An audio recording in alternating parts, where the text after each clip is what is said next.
嗨，大家好，我是坦平叔。今天是2025年11月18号，这一期我们聊个热点话题就是新东方的东方甄选的老板俞敏洪翻车事件想必这是什麼事大家恐怕都已經知道了11月16號新東方迎來成立32周年紀念日，創始人俞敏洪身處南極發布內部信，向全體員工及支持者致謝。這個信我也大略的看了一下實際上就是在一個公司的成立32周年或者是創業32周年一個紀念日發出來這麼一個，實際上是個感謝信，類似勉勵，對吧？然後這個總結回顧，然後展望未來，就這一套結果這個信在網上就翻車了老闆在南極，員工在加班，這是很多網友在看到俞敏洪的最新全員信後的第一反應。俞敏洪在信中以冰雪中的堅守為主題，回顧創業歷程並謀劃未來同時在信中提出新東方要成為希望的播種者，東方甄選應成為商家良知的代表，新東方文旅要讓更多的人把世界裝在心裡。信中俞敏洪提到他說此刻我正站在南極的冰雪世界中，四周是浩瀚的潔白，翡翠般的冰山和無邊的寧靜。這文案也不知道誰幫他寫的但後面有沒有小編團隊咱也不太清楚好像有點像那個前東方甄選的那個主播董宇輝的吧，那個拍比劇排山倒海之勢說冰川在陽光下閃爍着迷人的光芒，仿佛在無聲地訴說着時間力量與堅守的意義。現在是南極時間11月16日上午6點鐘，北京時間16日下午5點，在這片遠離塵囂的純淨之地，我熱烈的祝賀新東方32周年的生日快樂。這個小編要是但凡看過一遍《紅樓夢》原著全本看完，寫的比這也要好一點這個俞敏洪他在這個全員信裡面借南極企鵝在極端環境中相互扶持，努力生存，類比新東方人面對困境時團結與希望，回顧了新東方從北大一間簡陋教室起步，歷經風雨的創業歷程，鼓勵員工堅守初心，服務好學生與客戶，展望未來事業的發展。不過這封本是慶祝公司生日，激勵員工的公開信卻引發諸多爭議，內部信發布後引發關注，非但沒有獲得預期的共鳴和激勵，反而引來了無數員工的吐槽。有員工表示無法與正在旅遊的老闆共情，類似言論在多個社交平台引熱議。有員工發文調侃與吐槽，稱今夜所有新東方人都是南極人，這個前面應該再加一個對吧？俞老闆別哭，今夜我們都是南極人。還有有媒體報道說有新東方教育板塊員工透露，紀念日當天仍在上完課，連夜加班做續費方案，看到信中對南極風光的描述，只覺得諷刺。這網上有一個帖子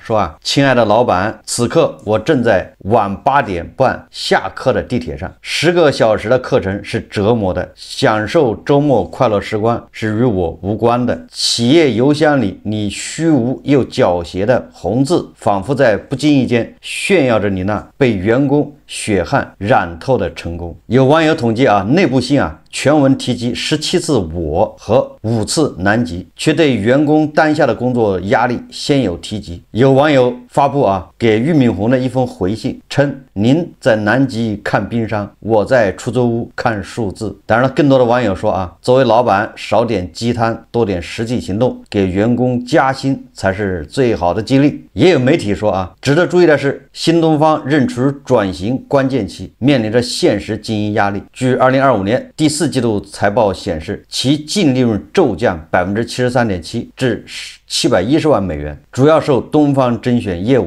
拖累以及商譽減值影響。此外，核心教育業務增速逐漸放緩，2025財年營收增速從上一財年的43.9%降至13.6%，也就是新東方不僅面臨着這個財報的壓力，也面臨着經營轉型的壓力。該公司於10月發布的2026財年1季度未經審核財報顯示，其淨營收為15.23億美元，同比增長6.1%，增長主要得益於教育新業務帶動，其中教育新業務收入同比增長15.3%，公司股東應占淨利潤2.41億美元，同比下降2%。那俞敏洪的这封全员信啊，如果大家感兴趣，可以去看一下。当然，我觉得看不看无所謂啊，我看了就行了。我给大家谈一谈我的感受啊。首先，一个俞敏洪啊，我认为他是个非常合格的、非常称职的一个企业家，没毛病啊。他的這個創業故事，他的經歷啊，可以說是他不是那麼一帆風順的。當然了，他也趕上了啊改革開放時代的大潮，趕上了出國熱，對吧？他的新東方不是還後來還搬上了熒幕嘛，對吧？俞敏洪啊，不管怎麼說啊，他培養了一大批人，現在很多在各行各業啊，這個活躍的一些投資人、創業者、老闆都跟俞敏洪有交集。你比如說那個羅永浩，對吧？你比如說那個什麼好的投資人呢，什麼天使投資人好幾個，那都是俞敏洪以前的戰友、合作夥伴，包括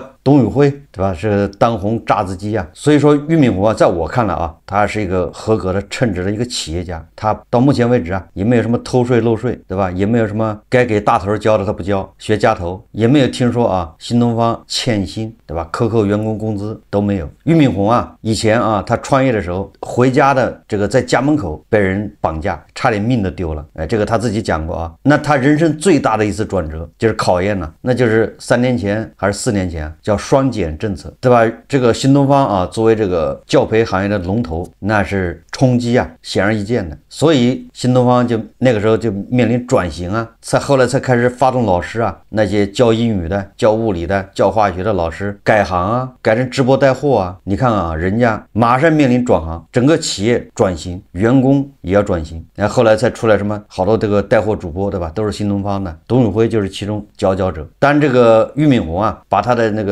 培訓教室啊，那些桌子椅子無償的啊，送給很多什麼邊遠地區啊、欠發達地區的這些學校啊，他都是無償捐贈，而且是他負責幫人送到等等啊。就是說俞敏洪作為一個企業家，我覺得他沒毛病。但是他這封信為什麼翻車，這是重點。實際上就是俞敏洪這封信啊，發錯了時間，大背景搞錯了。10年前他發這封信，那絕對妥妥的是勵志信啊，或者10幾年前，或者就是對吧？新東方成立10週年、5週年，對吧？發的這封信，那絕對是沒問題啊。實際上啊，這個我相信俞敏洪每年他都要發一次啊內部信。為什麼就這一次翻車呢？我相信這個俞敏洪發的這個調調都一個調調啊，不會有什麼變化。所以說啊，在10年前，在過去那個大背景下，你發這種信，妥妥的是勵志。但是你現在發，員工沒有辦法共情，你這不僅不是勵志，反而有嘲弄，反而有炫富、炫耀的意味，對吧？你在刺激員工啊。10幾年前啊，當經濟正在高速增長，對吧？當大家的收入啊一天比一天多，當大家對未來預期非常好的時候，那個時候就是在喊出啊東升西降之前，大家的內心啊，不管怎麼說，不管當時你所處的環境是什麼，但是你內心那是在往上升的啊。即便你創業失敗，你做生意失敗，對吧？你投資失敗，但是你一點都不擔心，你覺得過2年你就好了，因為那個時候周圍都是勵志故事啊，都是各種成功的故事，都是你看到的都是，對吧？加盟一個火鍋店啊，他就賺錢了；加盟一個奶茶店，他也就賺錢了，對吧？幹什麼都能賺錢。那個時候人是往上走的，所以當你看到俞敏洪在南極，對吧？跟企鵝合影的時候，當他在南極，對吧？在感嘆這個企鵝的不易的時候，堅守的時候，當他在南極啊用這些排比句的時候，你第一反應不是受刺激，你第一反應是我努力一下也可以這樣，甚至有人開始計劃啊，我什麼時候開始休假，我也去趟南極。這也是過去10年人的一個心態。很簡單啊，就好比這個劉邦在咸陽看到秦始皇這個出行的時候，對吧？劉邦他不是受刺激說，哎，秦始皇你怎麼這樣？劉邦是大丈夫當如是也。當這個秦始皇啊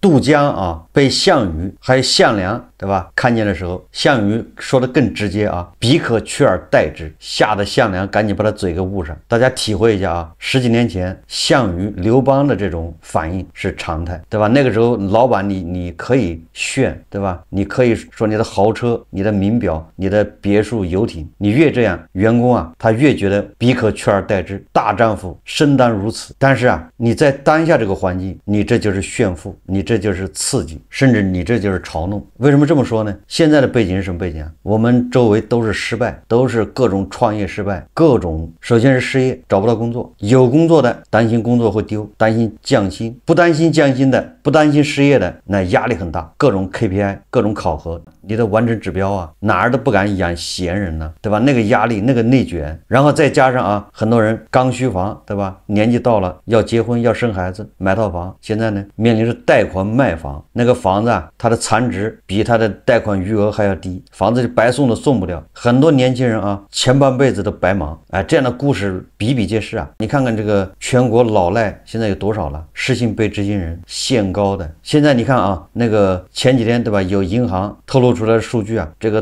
斷供率3.7%，有的地方已經5%，銀行大量的房子往出賣，那房子都是誰的？那每個房子後面都有一個破產的韭菜，破產的老闆。當然年輕人啊感嘆越努力越吃虧，對吧？越努力啊輸得越慘。這些剛需房的哪個不努力啊？都是小鎮做題家，都是千軍萬馬過五關斬六將，對吧？最後傾其所有啊，掏空了6個錢包啊，對吧？七大姑八大姨借錢買一套房。現在啊，即便這個工作上還相對穩定的人，那也壓力很大，因為現在人工智能 AI 已經席捲而來，而這個人工智能 AI 科技越發展，但首先受衝擊的就是這些人，那他們最容易被取代或者被壓縮。你看亞馬遜，對吧？為了發展 AI，人家一口氣砍掉3萬人，這一幕很快啊，在國內也會這麼幹，所以人人都焦慮。所以這個時代啊，給我們很多年輕人是負反饋。什麼叫負反饋啊？就是年輕人感嘆的越努力越吃虧。那跟10年前不一樣啊，10幾年前我們相信叫一份耕耘一份收穫，你每一份汗水都會有回報，誠不可欺。確實是這樣的，對吧？你10幾年前那個時候你結婚生孩子買到房，那房子現在都升值了嗎？你300萬買的房子過幾年變成600萬了，對吧？有這種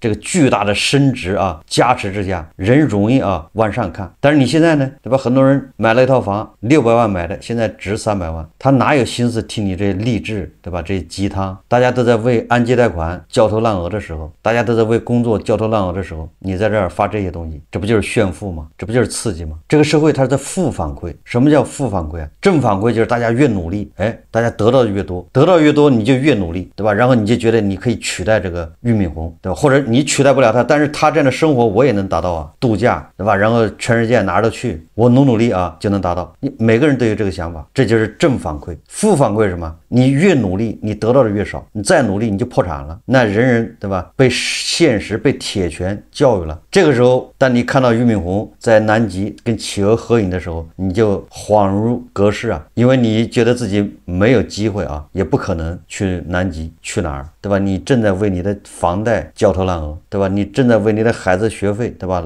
你父母的這個養老你在操心，因為這些錢都已經對吧成了你非常壓力比較大的一個支出了，這是一個負反饋。為什麼會出現負反饋？這說來說去還是跟分配有關係。當這個經濟增速慢下來之後，過去那些缺點，對吧？就是分配上的這個缺點，它就掩蓋不住了。經濟在高速發展的時候，分配雖然不公，但不要緊，你努力你還是有的，你只不過你少一點，對吧？俞敏洪多一點。我以前舉過一個例子啊，也就是咱們都像豬圈裡面的豬啊，每個人一個槽子，你只要你那個槽子還有得吃，你就不會關心別的豬啊吃得好一點，對吧？你就覺得你能吃飽。當你那個槽子沒吃的時候，你就會看旁邊的，哎，你發現哎別的那個槽子都是滿的，那你就得嗷嗷叫，對吧？當這個豬食多的時候，每個槽子都有啊，只是有好有壞，有的多一點，有的少一點，有的質量高一點。那你看大家都悶頭在吃啊，而且都很有信心。當豬食不夠的時候，有的槽子沒食，有的槽子食有的還很多，這個時候豬都開始叫，不公平，對吧？這個經濟發展慢下來之後，你這分配不公就成了一個大問題。你這個分配不公不光是員工跟企業家之間的啊，這種分配不公，更多的是，對吧？個人跟集體，小頭跟大頭，國有企業分得更多，大頭分得更多。我們本來希望是藏富於民，但是他說啊，大河有水，小河才有水。所以俞敏洪這個時候露頭啊，引起群嘲，這個也非常可以理解。俞敏洪這些話錯了嗎？實際上沒有錯啊，但是你這個時候說這些，沒有辦法讓現在的員工去共情。這個時候員工更需要的是什麼？需要老闆你給人家承諾，對吧？你要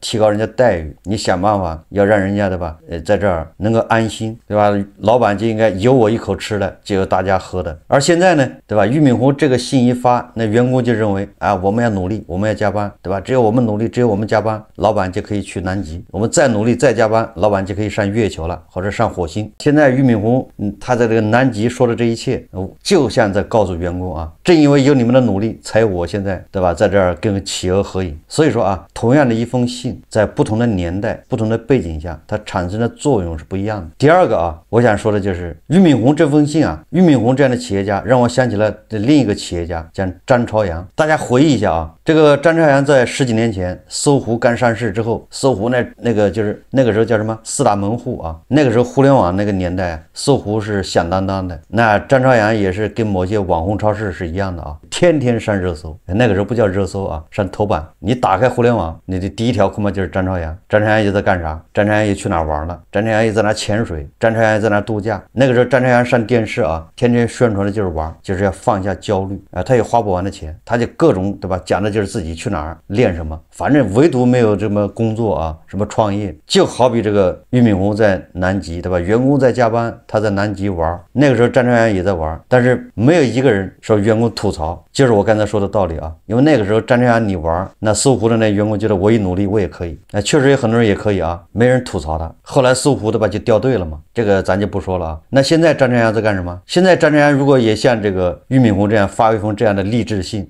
他又被人吐槽一樣的啊。但是你現在看看張朝陽，他也在玩對吧，跑馬拉松，什麼游泳，橫渡海峽等等啊。但是為什麼沒人吐槽他？因為他不像俞敏洪這樣自己一邊玩對吧，一邊休閒，再去給員工灌那個心靈雞湯。也就是說張朝陽他更能順應潮流。張朝陽現在做很多節目啊，也做自媒體，你看他啊，他做節目做自媒體，他更多的都是在勸這員工啊，勸年輕人啊，要放鬆，要什麼對吧？存錢，不要去理財，不要投資。所以你看張朝陽的口碑就稍微好一點啊。所以大家也要去對比一下張朝陽和俞敏洪。你要說辦企業啊，那俞敏洪還是非常厲害的，經過考驗，對吧？幾經周折，這個大起大落都沒倒下。張朝陽的搜狐呢，那就對吧？現在怎麼說呢？被邊緣化了吧？聊勝於無啊！哎，他現在遊戲賺點錢，你說他沒錢嗎？他有錢，但是你說他能像新東方這樣轉型嗎？對吧？似乎並不成功啊。我說這個什麼意思？就是對比一下你就發現了。第三個是什麼呢？第三個讓我想到的就是我們無論你是老闆還是你是員工，我們都有目標啊。當你設的目標跳一跳就能夠着的時候，那這個目標才能叫目標。如果你設了一個目標，或者你老闆給你畫的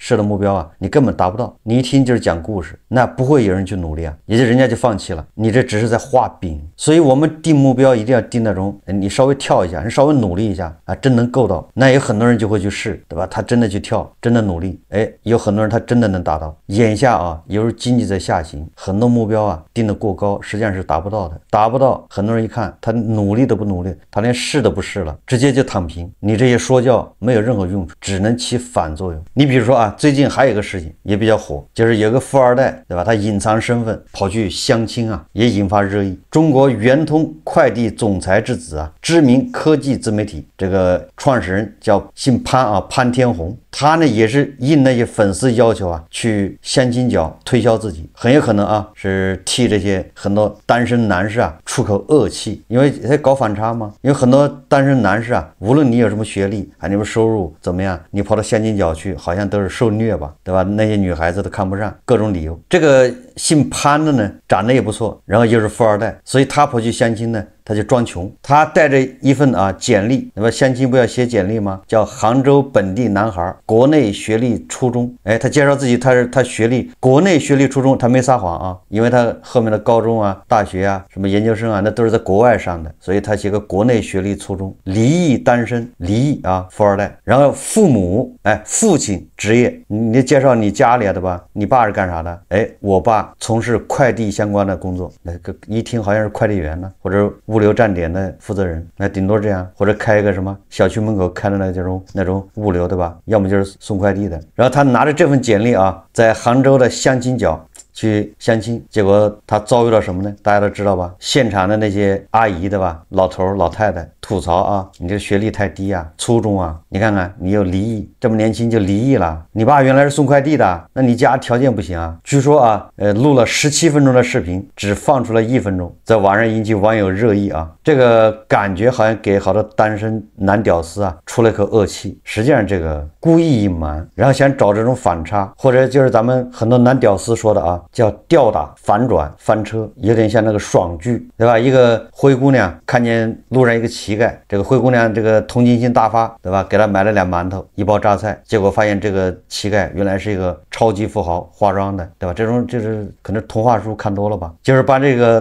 短劇的那些爽劇啊，把它移植到生活中了，故意裝窮，對吧？戲弄底層人民。雖然很多這個相親的這些阿姨啊、大爺比較勢利眼，對吧？嫌贫愛富，但是你這是另外一種啊，叫炫富。作為一個富二代啊，玩這一套多多少少有點那種找那種高高在上的感覺啊，也好比那個皇帝微服私訪，不是一個邏輯嗎？乾隆，对吧？下江南微服私訪，然後最後一不小心告訴人家我是皇帝，或者最後不小心吧，种种原因暴露身份，要的就是这種反差，对吧？无非就是想證明這些阿姨，對吧？這些女士，這些女的有眼不識泰山，對吧？不識真命君子啊，真命天子，從而獲得一種廉價的滿足感和炒作效果啊。這個四川的媒體紅星新聞啊，11月13號發布一篇文章，就批評這個圓通快遞啊，這兒子叫潘天紅。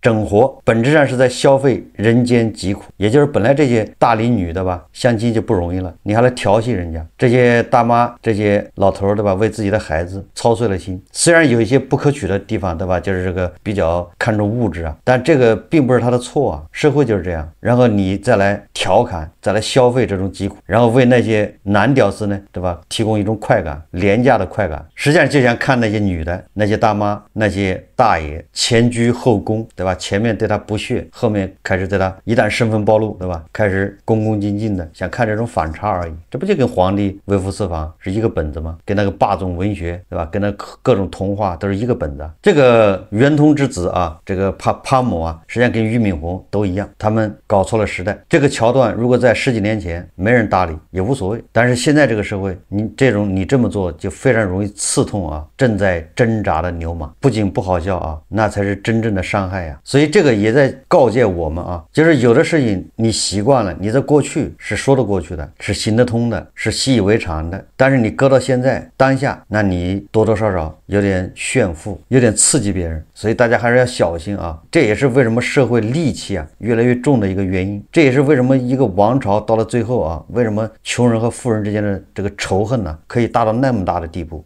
你不能不說啊，你不能全說啊，這些是底層人，对吧？惡，這是人的本性的惡，這某方面說的也對啊，但是最主要是什麼呢？在這個過程中啊，這矛盾為什麼積累了這麼大？朱門酒肉臭，對吧？路有凍死骨，對吧？為什麼到最後總爆發的時候，這個人間慘劇也要發生？這就跟那些富裕的人群呢，富人他沒能跟上時代潮流，他不能共情導致的，就是他按照俗話說就不識人間疾苦啊。所以說來說去啊，最終還是什麼呢？最終是因為現在經濟發展速度慢了，停滯了，這個分配問題成了一個大問題，導致社會在給年輕人呢負反饋。在這種背景下，任何行為都有可能是炫富和激化矛盾，是在刺激人家。好，這期節目我們就聊到這裡，感謝大家收看。如果喜歡我的節目，歡迎訂閱轉發，也可以在下方留言評論，謝謝大家。